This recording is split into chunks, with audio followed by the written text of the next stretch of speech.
Upgrading the old copper network to a fibre optic cable infrastructure is crucial to the economic health of an area and have enormously positive effects, but can be extremely challenging.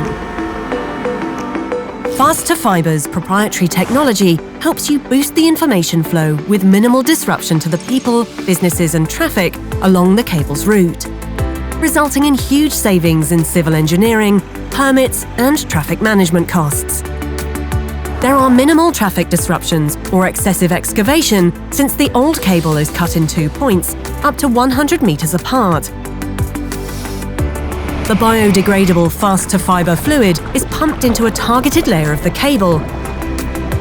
The cable is then slightly pressurized, allowing a winch to slowly extract the core, leaving just the sheath behind.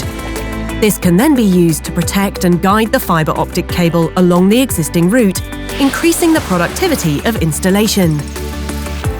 The end state is a massive improvement in the capacity and speed of the infrastructure, enabling a vibrant and prosperous urban area for both businesses and residents. FAST2FIBRE, highly effective and cost-efficient for urban upgrading.